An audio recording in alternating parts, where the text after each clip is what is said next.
Bueno, bienvenidos a la clase número 18 sobre RC232. Vamos a dar comienzo.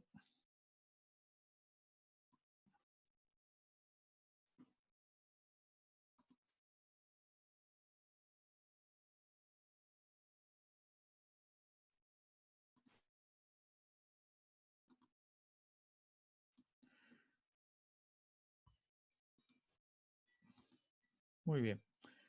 Esta interfaz nos permite comunicar un equipo terminal de datos con un equipo comunicador de datos. ¿A qué nos referimos con un equipo terminal de datos? Bueno, al dispositivo que va a realizar la transferencia de los datos y va a controlar la transferencia de los datos. Y el dispositivo DC va a ser un equipo comunicador de datos o de comunicación de datos, porque inicialmente esta interfaz fue definido para comunicarse con un módem y este dispositivo a su vez transfería los datos a las redes, en este caso de telefonía fija, en el espectro de los 4 kHz. Eso lo vamos a estudiar en el capítulo de modem, donde vamos a ver este tipo de modem, que eran los modem dial-up. Nosotros lo que vamos a analizar ahora es el interfaz entre dos dispositivos, un DC y un DTE, y también tiene la posibilidad de configurar la comunicación entre dos terminales, cosa que no lo puede hacer, por ejemplo, el interfaz USB. Esta interfaz define una transferencia asíncrona, si bien se puede setear para transmitir datos en forma síncrona, pero en forma nativa trabaja con una transferencia asíncrona.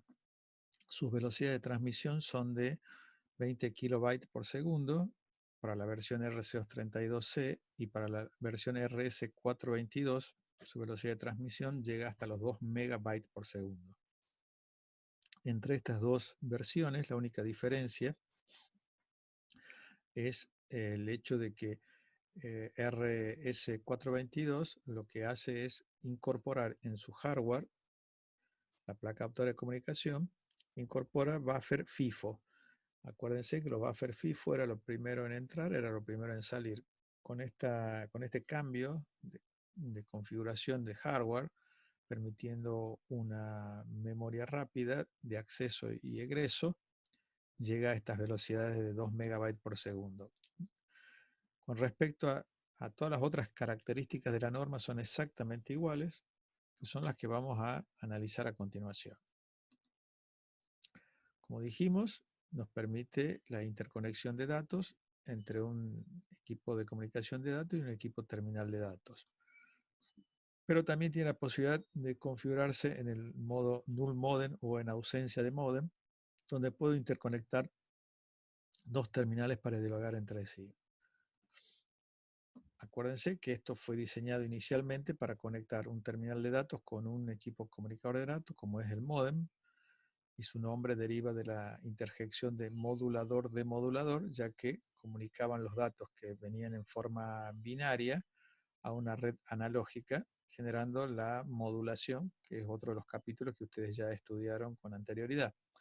Ahora, vamos a analizar este dispositivo en clases posteriores. Ahora nos vamos a centrar en esta etapa de comunicación entre dos dispositivos próximos. El interfaz RC232 también es utilizado en la industria porque es un protocolo muy robusto respecto sobre todo al ruido, entonces se usa mucho en la parte industrial. Por eso es que todavía sigue vigente para muchas aplicaciones. Cuando hablamos de este tipo de protocolo, hablamos de protocolos con handshake, que significa en inglés básicamente un apretón de manos, pero su significado en términos de comunicaciones implica el establecimiento de la comunicación, que más concretamente para nosotros sería el control de la transferencia de los datos. ¿Se acuerdan cuando vimos el tema sincronismo? Yo les decía que para transmitir datos, estos no se podían hacer sin la presencia del sincronismo y por lo tanto debíamos encapsular los datos con bits vinculados con el sincronismo, pero que también se debía incorporar control de la transferencia de datos. Entonces es aquí donde vamos a analizar los sistemas de control vinculados con el interfaz RS232.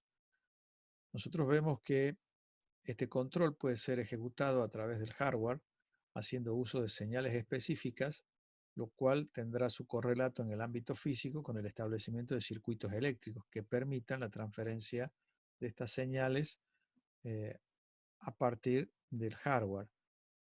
Dos ejemplos de estas señales serían petición de envío y listo para enviar, que ya lo vamos a analizar a continuación. Ahora, por software significa enviar códigos, como ya vimos en las clases anteriores.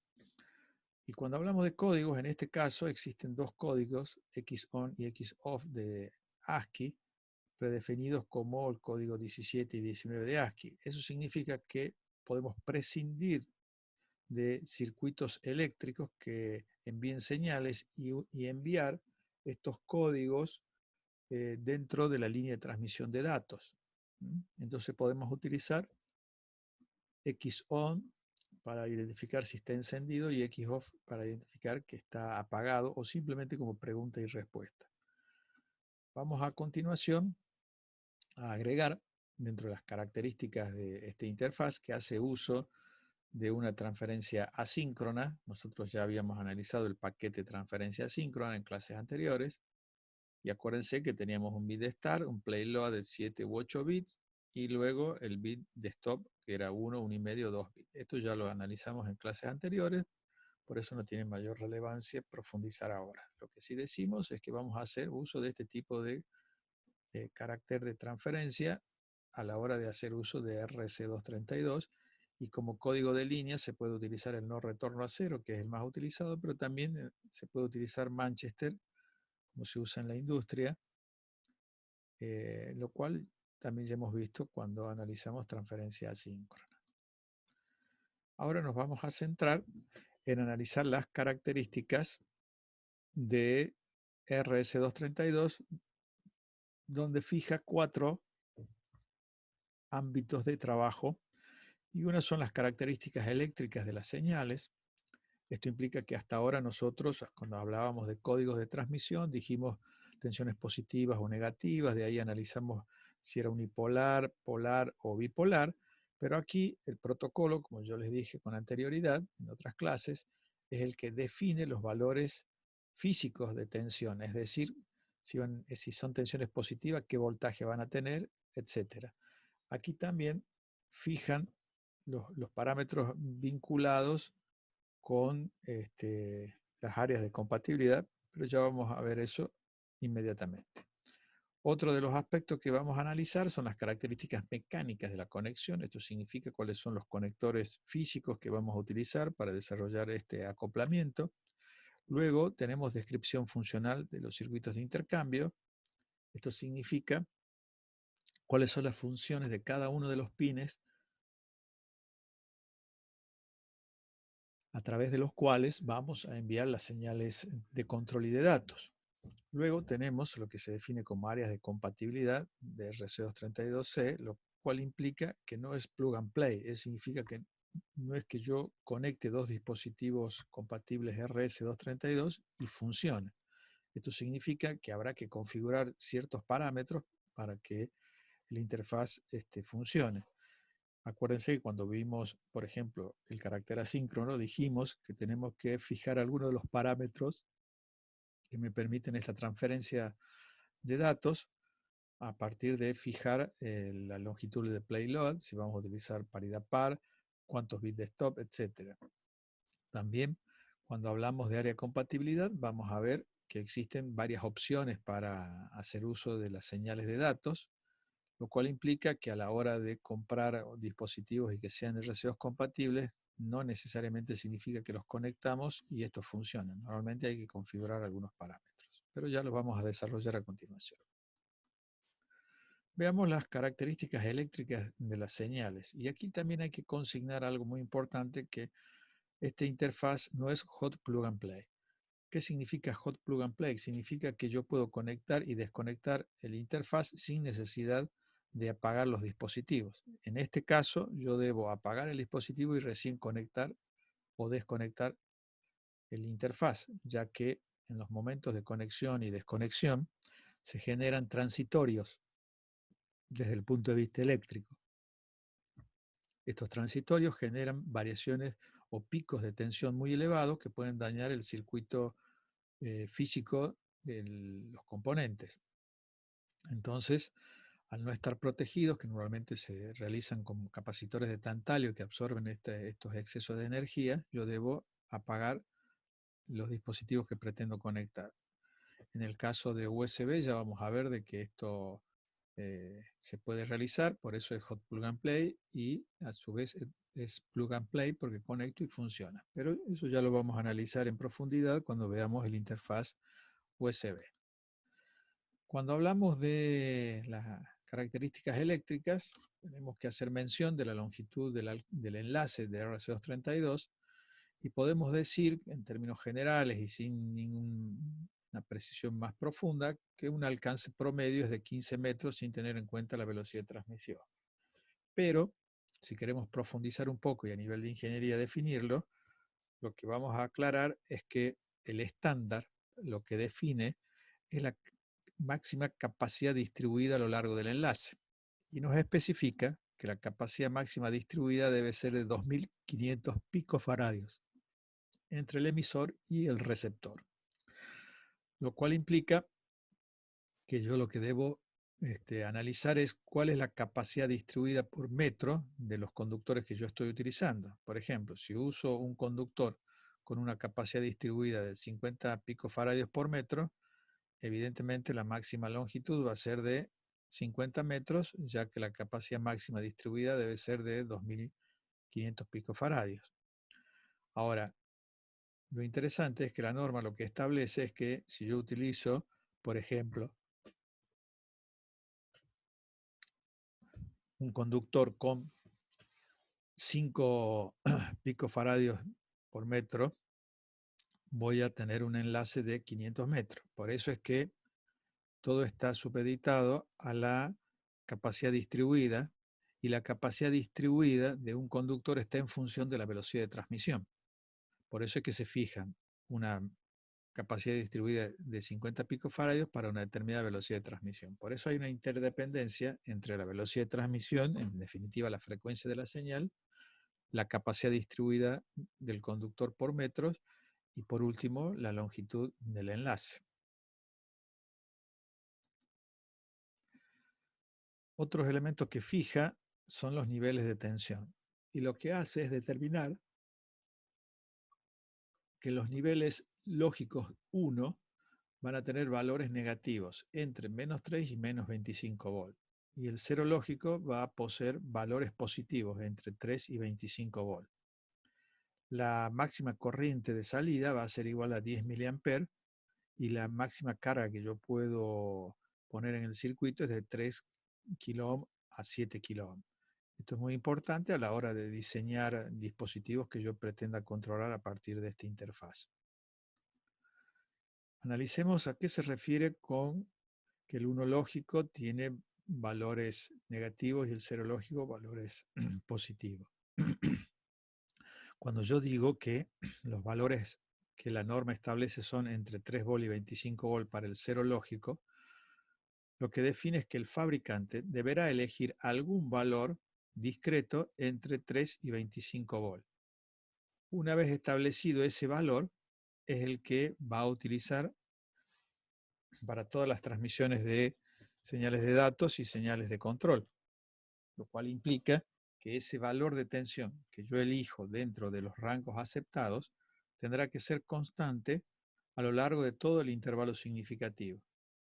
Entonces, nosotros vamos a establecer valores positivos para el 0, valores negativos, se elegirá un valor de trabajo y ese debe permanecer constante a lo largo de todo el intervalo significativo.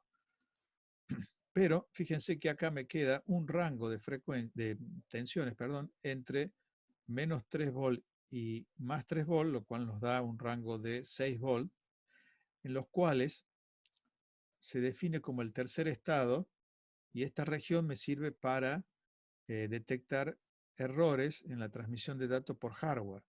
Fíjense que si yo tengo un pulso, nosotros sabemos por Fourier que va a tener esos flancos ascendentes no van a ser perfectamente verticales, sino que va a depender de la cantidad de armónicas que yo utilice y en definitiva la amplitud de esta señal va a ser modificada por el ruido presente en la transmisión.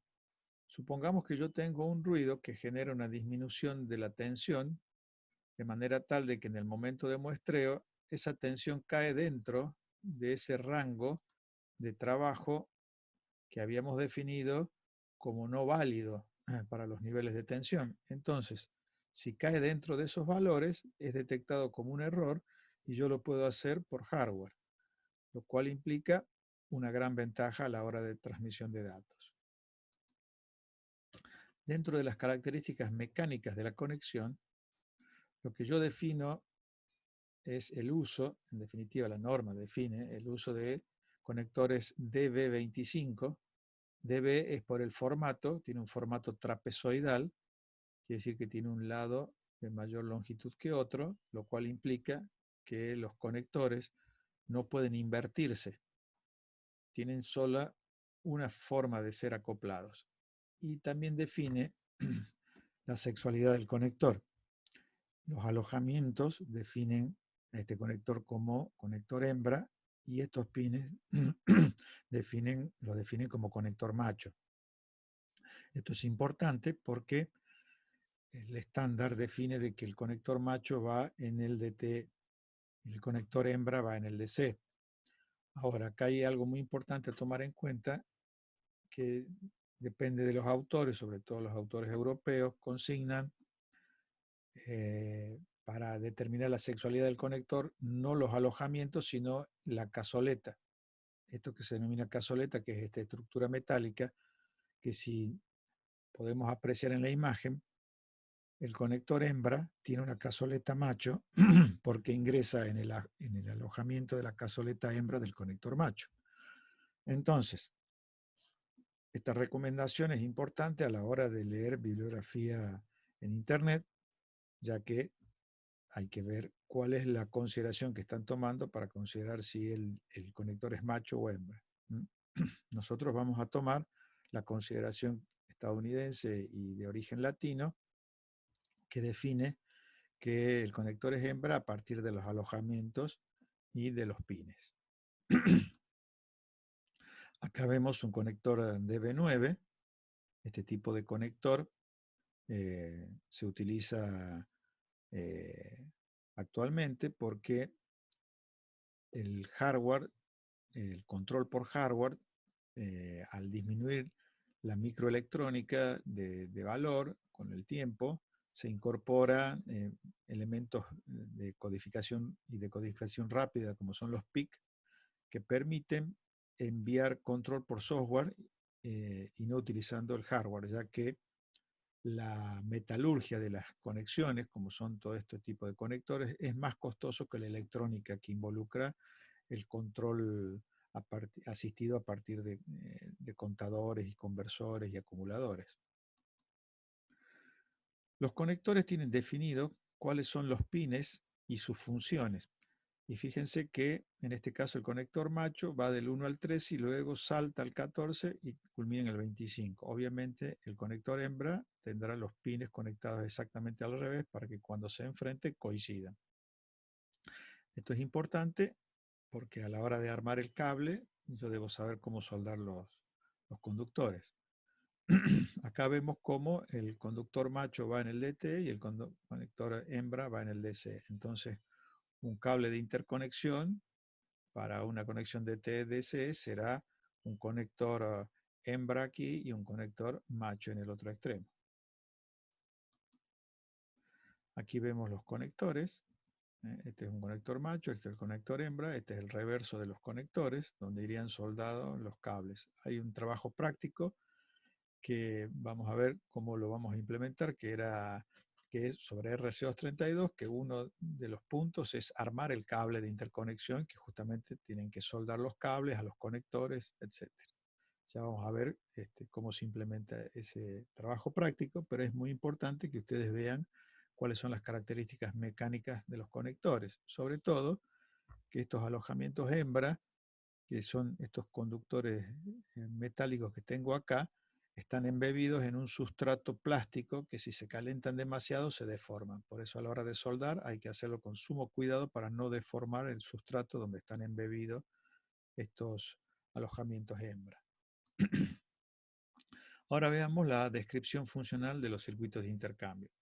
Esto no es más ni menos que definir cuáles son las funciones que cumplen cada uno de los pines que intervienen en el interfaz. Previo a esto, tenemos que recordar que cuando yo tengo una línea de transmisión y pretendo enviar cualquier tipo de señal, yo necesito la circulación de la corriente. Por eso habíamos dicho que siempre están involucrados en una línea de transmisión dos conductores, y a uno de ellos lo vamos a llamar retorno, GND o masa, que es el que lleva las cargas eléctricas hacia la fuente, retornando a la fuente para neutralizar la disociación que se generó inicialmente para poder establecer una diferencia de potencial. Todo esto lo vimos en clases anteriores. Y también vimos en clases anteriores de que todas las señales en paralelo pueden retornar por un mismo conductor cuando la frecuencia de la señal no es muy elevada. En cambio, cuando sí lo son, debo tener un propio camino de retorno como lo hacían los interfaces paralelos. Al ser este una interfaz serial, vemos que la única señal de datos, que es la de alta frecuencia, viaja por uno solo de los circuitos, en cambio los otros viajan señales de muy baja frecuencia como son las señales de control. Entonces podemos utilizar esta configuración. Por eso hablamos de una señal de retorno en el caso de RS232, que es común a todas las señales que van a intervenir. Otro aspecto que hay que tomar en cuenta es el hecho de la toma a tierra, GND o protección. Cuando nosotros nos tomamos alimentación de la empresa que provee la energía eléctrica, en este caso es EPEC, sus generadores, uno de los conductores llamados neutro, es aquel que se realiza una toma a tierra para que luego nosotros cuando nos conectamos al sistema eléctrico vamos a tener también fase y neutro. El generador tiene fase y neutro es el que tiene la toma a tierra. Y cuando nosotros nos conectamos, esa tercer pata de los toma corriente van conectados al neutro, y ese neutro va conectado a una toma tierra que se realiza en el domicilio, cuya función es cuando pierde aislación el circuito y se puede conectar con la estructura o carcasa del dispositivo, esa corriente migre a través de esta tercer pata con una toma a tierra o puesta a tierra hecha en el domicilio, que drena la energía hacia el generador, que también tiene una puesta a tierra. Esto quiere decir que todos los dispositivos que están conectados a la red eléctrica tienen una tercera pata que va conectado a la estructura de las carcasas de los dispositivos, y todas estas van conectadas a una toma a tierra o puesta a tierra en el domicilio, de manera tal de que cualquier pérdida de corriente eléctrica a través de las carcasas, estas drenen por la toma a tierra y no a través de los usuarios que tocan estas carcasas. A eso hay que sumarle que en invierno, al disminuir la humedad ambiente, aumenta el dieléctrico del aire. Quiere decir que es menos conductor de la corriente. Por lo tanto, nosotros nos vamos cargando de corriente estática por fricción, y si esas corrientes estáticas migran hacia el interior de los componentes electrónicos de un dispositivo de hardware, pueden ser dañados. Por eso es que vienen en envoltorios especiales que evitan que estas cargas estáticas migren hacia el interior, y para manipularlos se utilizan unas pulseras con toma a tierra. Quiere decir que yo debo descargar esa corriente estática. Fíjense acá, este codo está en rozamiento con esta superficie y nos cargamos estáticamente, y si yo después voy y toco cualquiera de estos dispositivos electrónicos, voy a migrar esa carga estática y los puede destruir. Por lo tanto, lo que genero es una descarga a través del gabinete, ya que este gabinete tiene que estar conectado con la toma a tierra a la toma del domicilio con la puesta a tierra, como vimos anteriormente. Si ahora yo pretendo interconectar varios dispositivos a través de los puertos de comunicación, veo que el drenaje de esas cargas estáticas puede ser muy dañino. Por eso es que todos tienen una toma tierra que van hacia la puesta a tierra en el domicilio. Eso significa que esta puesta a tierra tiene que estar certificada, porque de lo contrario, si esto no está bien realizado, yo acá tengo la presencia de un capacitor y lo que puedo hacer es estar vinculando todas las cargas estáticas de todos los dispositivos conectados entre sí y en vez de descargarse a tierra, se descargan entre ellos a través de los circuitos de intercambio de señales, lo cual puede dañar físicamente a los componentes electrónicos. Acá, esta es una foto que yo saqué en Nueva Córdoba, en la parte delantera de un edificio donde se ve una toma tierra que no está conectada a nada. Quiere decir que pueden haber ocurrido dos cosas. Cuando empezaron a construir el edificio piden energía EPEC, tienen que hacer la toma tierra y normalmente queda en un lugar no adecuado cuando se construye finalmente el edificio y pueden haber realizado dos cosas, o dejarlo sin toma tierra el edificio o haber realizado la toma tierra en otro lugar. Lo que sí es sorprendente es que quede esto expuesto, lo cual no es conveniente. Entonces, en un edificio, si la puesta a tierra no está conectada, bueno, están corriendo graves riesgos todos los dispositivos electrónicos que están conectados entre sí. Por eso es muy importante tener certificada esa toma a tierra y saber que está en buenas condiciones. Ahora vamos a ver el análisis de las señales que intervienen en los circuitos de intercambio. Las primeras que vamos a analizar son las señales de datos. Y acá es donde vemos que tenemos dispuesta para la transmisión de datos, y aquí es donde se define la norma que está caracterizada para la transmisión desde un DT hacia un DCE en una configuración maestro-esclavo. El DT es el maestro, la configuración del DCE es esclavo. Ya vamos a ver en qué implica esto. Por ahora lo que apreciamos es que tenemos el pin número 2 o la línea número 2, me permite transmitir datos desde el DT al DCE, lo mismo que la línea 14, cumple la misma función. Eso quiere decir que yo puedo optar por usar la 2 o la 14. La 14 es llamada también canal secundario, canal de baja velocidad o canal de eco, porque lo que yo hago por la línea 14 es enviar una copia de la señal que envió por la línea 2 y en la placa adaptadora de comunicación, la WARD, lo que hace es controlar si la señal que llegó es la misma, quiere decir que no hubo error, y si es distinta, pide retransmisión. Ahora, de ningún modo yo puedo enviar un bit por la línea 2 y otro bit por la línea 4, estableciendo un canal de comunicación de 2 bits. Eso no lo puedo hacer. Es simplemente una copia, o no uso la 2 y uso la 14.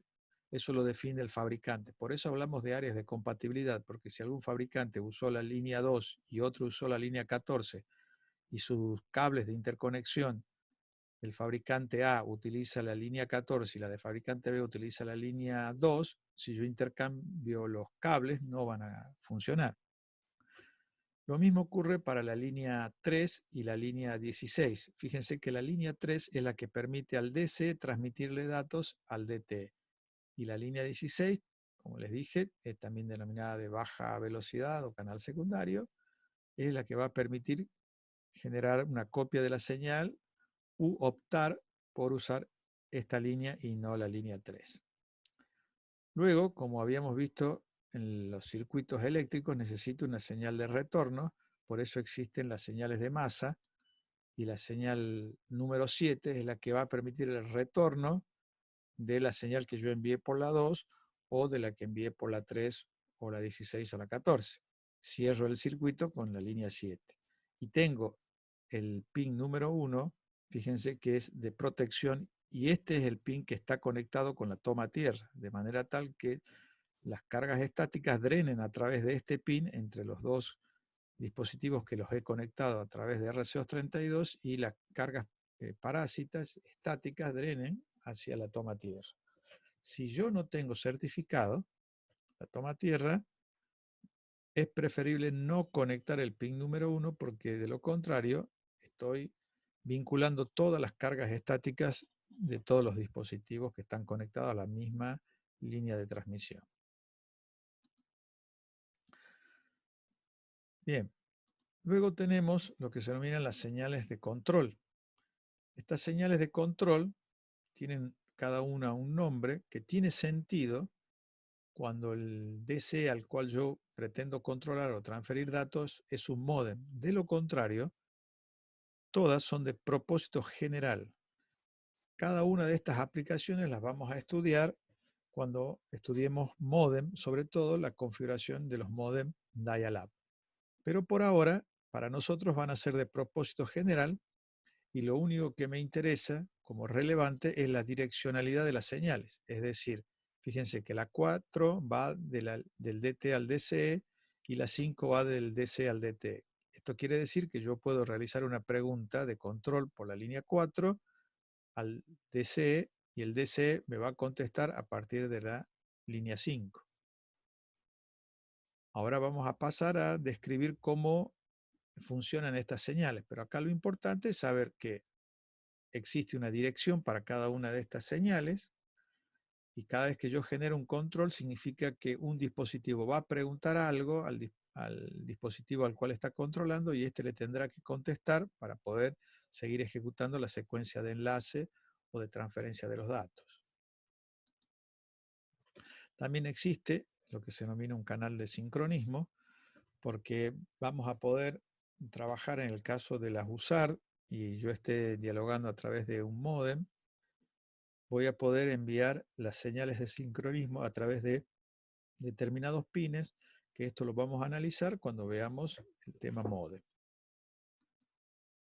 Acá vemos que la placa actual de comunicación, que va a ser una USART, un dispositivo que me va a permitir controlar las señales a través de la interfaz que nosotros vamos a usar, que es RC232. Esto es el hardware. Esto ya lo vimos en transmisiones asíncronas. Acá también les consigno una gráfica de la misma placa adaptadora de comunicación para el caso de USB y esto lo vamos a ver en clases posteriores. Acá lo que quiero mencionar es que siempre entre los dispositivos que dialogan va a haber un hardware involucrado, que en términos generales se llama placa adaptadora de comunicación y en términos particulares será RC232 o USB o Ethernet, etc. Acá hay un desglose de la arquitectura básica de una USAR, que ya la habíamos visto también y mencionado en la clase de transmisión asíncrona. Se las dejo acá como un complemento. Y acá vemos las placas adaptadoras de comunicación físicamente. Esto es para esta es la que va en un DT y esto lo determino porque tiene los conectores machos. Estas son las placas adaptadoras de comunicación, las USART. Acá tenemos, fíjense, conector macho, quiere decir que esta es una placa para el terminal de datos y esta es hembra, quiere decir que esto va en el equipo comunicador de datos, o DC, el dispositivo al cual yo voy a controlar. Por eso es muy importante la sexualidad de los conectores porque me ayuda a definir si esto es un DCE o es un DTE. Y también el formato de los conectores me define que esto es un puerto serie, porque fíjense que acá no hay ninguna aclaración de qué tipo de puerto es. Pero por los tipos de conectores yo ya puedo realizar el análisis y determinar que estamos en presencia de un puerto RC232. Acá está un muestreo de los dos tipos de conectores. Estos pines responden las señales a las diapositivas que vimos anteriormente. Acá simplemente les pongo esta diapositiva para que los vean desde el punto de vista físico de qué estamos hablando.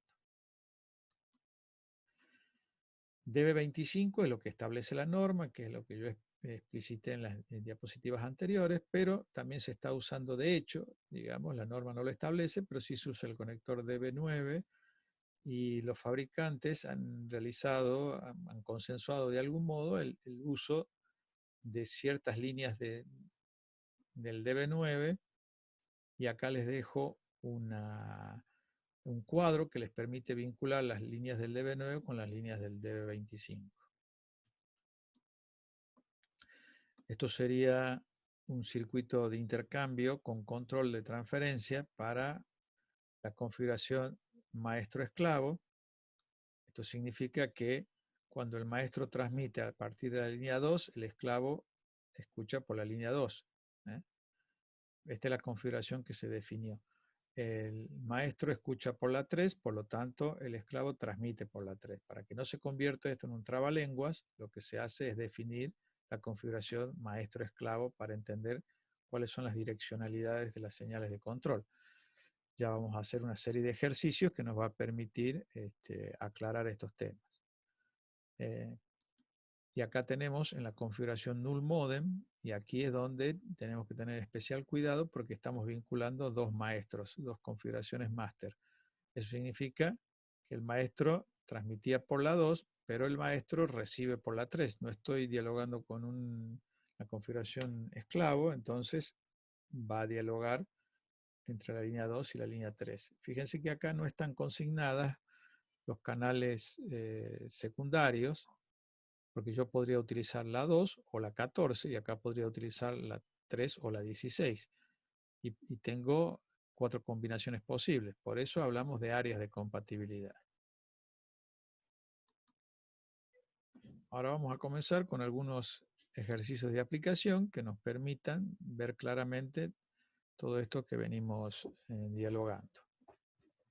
Acuérdense que Zoom nos da una ventana de trabajo de 40 minutos, ya estamos a 3 minutos de expirar la ventana, y sabemos que si expira el tiempo, vamos a hacer un corte de 5 minutos para que tomen un descanso, un receso, y luego retornamos al segundo módulo de la clase.